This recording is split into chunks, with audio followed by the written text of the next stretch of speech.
नमो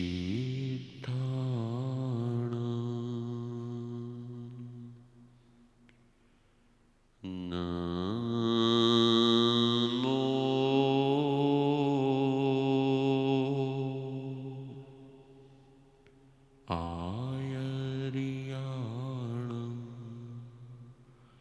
नमो उवस्याणं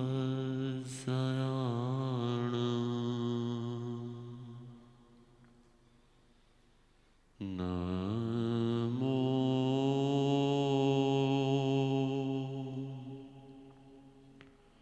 लोये सव शाओणं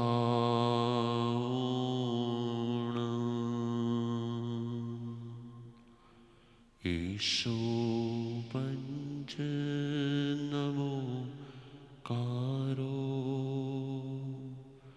सव पावपणाशनो मङ्गलाणं च सौवेशिं परमं हवै मंगलम।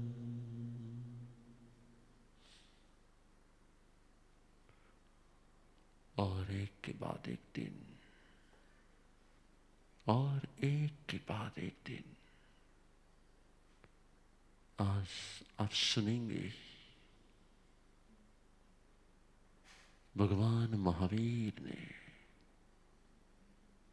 जब केवल ज्ञान प्राप्त किया,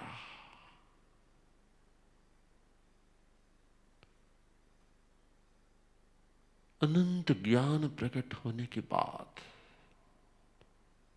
उनके अंदर अनंत करुणा थी, और इसीलिए 12.5 साल की मुश्किलों के बाद प्रकट हुआ ज्ञान खुद के लिए नहीं रखा, सबको अर्पण कर दिया। क्योंकि अर्पण करने से ज्ञान कभी कम नहीं होता। एक दिए से अनेक दिए जल जाए तो भी इस दिए की ज्योत कभी कम नहीं होती है। प्रभु ने जो ज्ञान बरसाया, जो अर्पण किया, वो वर्तमान में स्थानकवासी संप्रदाय के पास 32 आगम के रूप में है। मंदिर मार्गी संप्रदाय के पास 45 आगम के रूप में है। तेरापंथियों के पास भी 32 आगम के रूप में है, और दिगंबर के पास 60 खंडागम के रूप में है। आओ आज इस 32 आगम के बारे में थोड़ा और डिटेल जाने, क्योंकि ये कोर्स है। कोर्स में हर एक सब्जेक्ट आते हैं और हर सब्जेक्ट के बारे में डिटेल से समझाया जा रहा है। ध्यान प्रियो,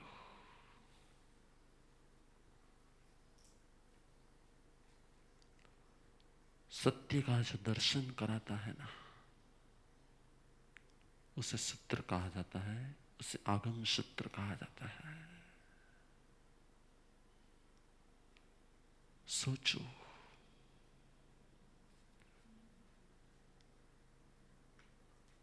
भगवान महावीर के निर्माण के 2500 साल के बाद भी हम 6 द्रव्य को जान सकते हैं। हम लेशिया और औरा के सब्जेक्ट में जान सकते हैं। पुण्य और पाप के सब्जेक्ट को डिटेल से जान सकते हैं। आत्म तत्व के बारे में हम समझ सकते हैं। क्यों? क्योंकि यदि भगवान ने स्वयं ने ज्ञान प्राप्ति कर ली, अपना काम फिनिश हुआ, केवल ज्ञान प्राप्त हो गया, सर्व कार्य सिद्ध हो गए, और वो मोक्ष में पधार गए होते तो नहीं। महापुरुष जितना अपने लिए जीते ना, उससे कई गुना ज्यादा वो अन्य पर उपकार करने के लिए जीते हैं।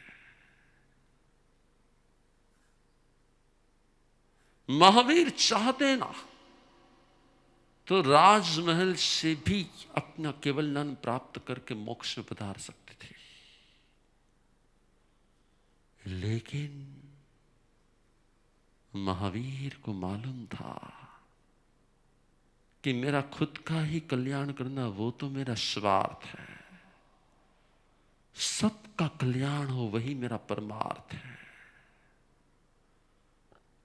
और परमार्थ के लिए ही परमात्मा का जन्म होता है, परमार्थ के लिए ही परमात्मा का जन्म होता है। और जो परमार्थ कर पाता है ना, वही परमात्मा के रूप में बन पाता है।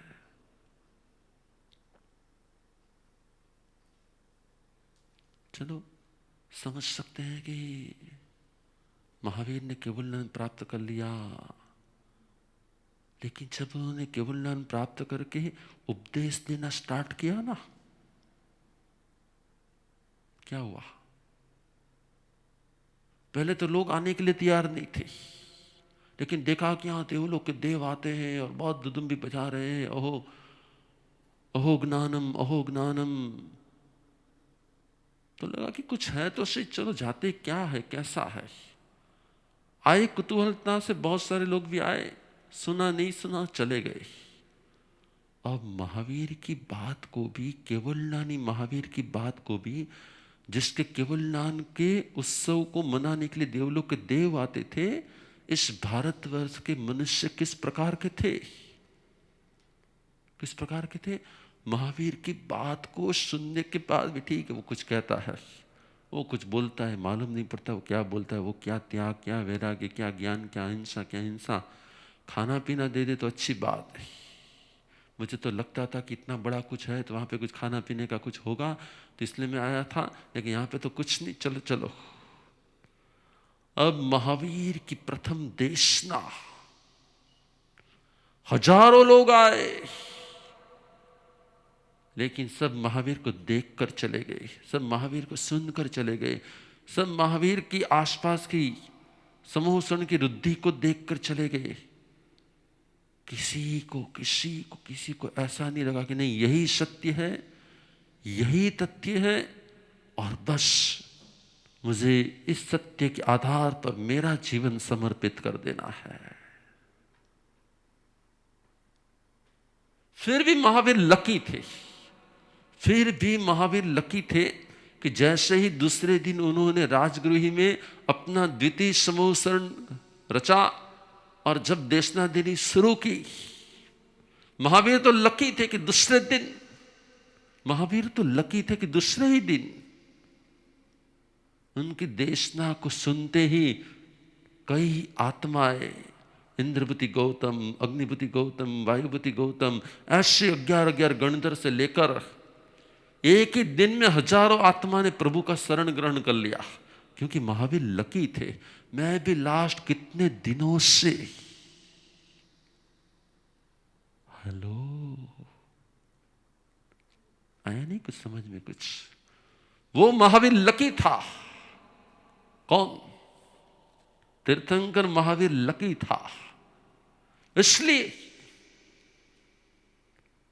क्या उसकी तो पहली देशना कोई नहीं सुने तो ठीक है, लेकिन दूसरी देशना में तो काम हो गया। और मैं लास्ट कितने दिनों से आपको आत्म तत्व का बोध, सत्य का बोध, संसार की परिभाषाएं, अलग अलग प्रकार के जीवों की दशाएं कितना कितना कितना कितना कितना सुना रहा हूं।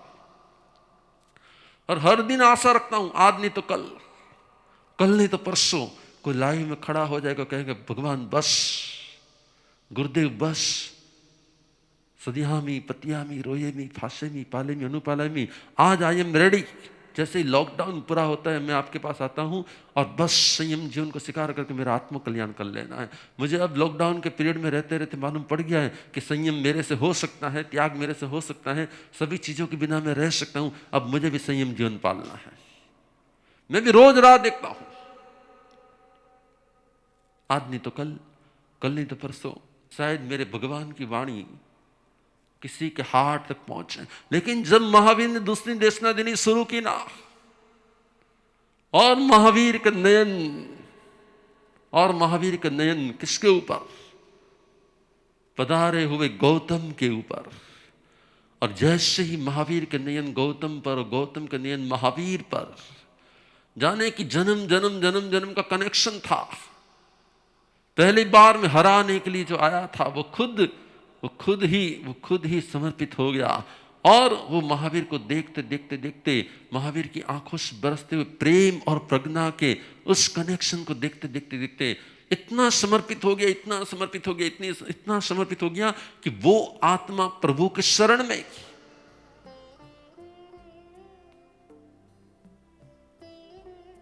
महावीर को जो पाने के लिए 12.5 साल लगे ना, उसी ज्ञान को उससे पाने के लिए सिर्फ 12.5 सेकंड लगी। कौन था वो? और महावीर के समक्ष गौतम का आना और दोनों के बीच में जो एक ऐसा कनेक्शन हो जाना, एक बात समझने जैसा है। अनंत ज्ञान को प्रकट करने के लिए अनंत काल की जरूरत नहीं पड़ती। अनंत काल जरूरत नहीं पड़ती। क्यों?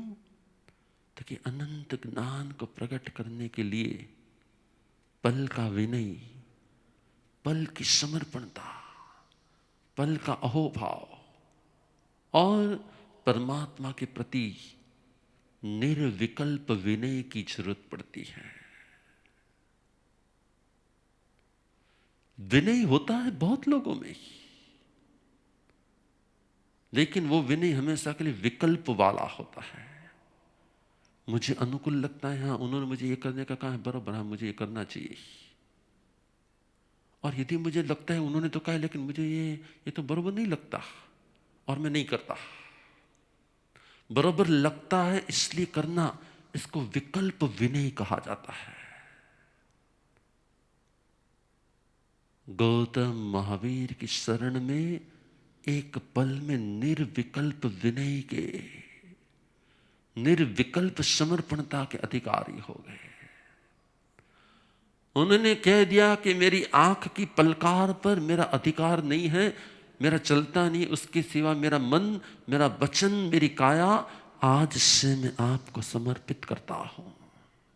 मेरी आंख के पलकार पर मेरा कंट्रोल नहीं है, बाकी मेरा मन, मेरा वचन, मेरी काया मैं आज से अर्पण करता हूं। और फिर जब तक वो महावीर की शरण में रहे,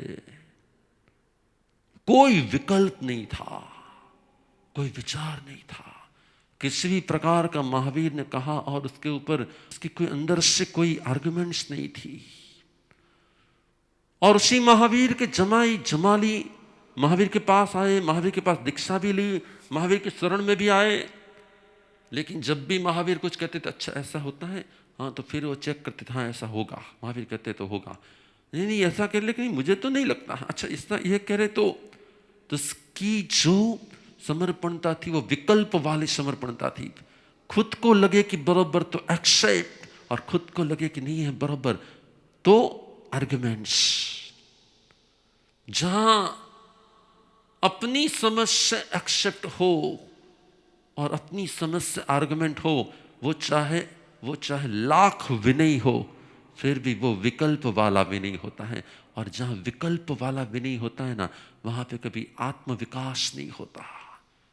गौतम महावीर ने सिर्फ 3 वर्ड, गौतम को महावीर ने सिर्फ 3 वर्ड, उपन्नैवा, विगमैवा, द्वैवा, और जैसे ही 3 वर्ड दिए, अर्पण किए, 3 वर्ड में जैसे लगता था गौतम को कि महावीर ने मुझे पूर्ण ज्ञान अर्पण कर दिया। इतना अहोभाव आ रहा था, इतना अहोभाव आ रहा था कि उसी पल वो श्रुत केवली बन गए। उसी पल वो क्या बन गए? श्रुत केवली बन गए। और इसीलिए मैं कहना चाहता हूं कि हम 32 आगम को पढ़े एक साइड, और एक साइड सिर्फ परमात्मा का, सिर्फ गुरु का विनयी भाव करें। यदि हमारे अंदर में निर्विकल्प विनयी भाव आ गया ना, तो हर एक बुक के खोलने से पहले ही मालूम पड़ जाएगा कि बुक में क्या लिखा है, और हर एक प्रवचन के पहले ही मालूम पड़ जाएगा कि हाँ, वो ऐसा ही कहना चाहते हैं, वो ऐसा ही कहना चाहते हैं। देवानुप्रियो, 32 आगम के सब्जेक्ट में आपको समझाने का प्रयत्न किया कि इसमें क्या आता है, किस प्रकार से आता है, कौन पढ़ सकता है। जिसके अंदर में निर्विकल्प विनय हो वो सभी लोग पढ़ सकते हैं। कब पढ़ना चाहिए? जब आपके गुरु से आप आज्ञा ले लो तब पढ़ना चाहिए। कौन सा शास्त्र पढ़ना चाहिए? जो आपके योग्य होगा, वो आपके गुरु आपको आज्ञा देंगे कि आपके लिए ये योग्य है, वो पढ़ना चाहिए। उसकी कोई असाधना होती है? नहीं, उसकी कोई असाधना नहीं होती है। उसको घर में रखने से कभी क्या कुछ असाधना जैसा होता है? नहीं, भगवान के ग्रंथों को घर में रखना, ये तो भगवान के अक्षर देह को विराजित करना है। इसमें इसमें कोई असाधना का भाव नहीं होता है।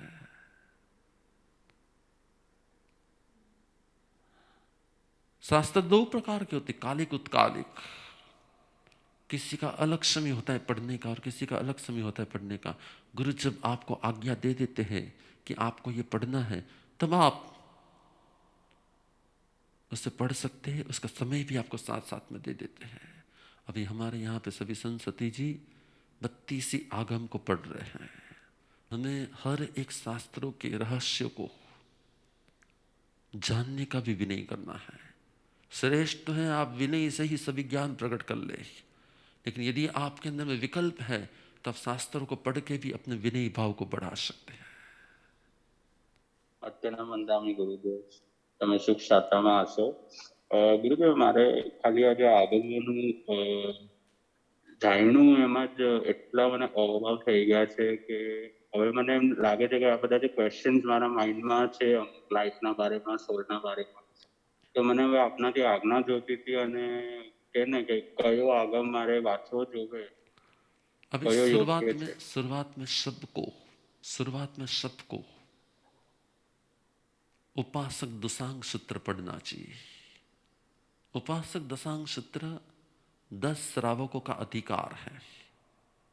श्रावक अपनी लाइफ में क्या खाते थे, क्या पीते थे, कैसे रहते थे, कहाँ जाते थे, कहाँ आते थे, कैसा व्यवहार करते थे, कैसे कैसे उनकी साधना थी, कैसे उनकी साधना पर कष्ट आए थे, इन सब का वर्णन श्री उपासक दशांग सूत्र में आता है। jainagam.org करके हमारी वेबसाइट भी है, और उस वेबसाइट पर हर एक आगम ओपन टू ऑल है, तो आप उसमें से भी पढ़ सकते हैं।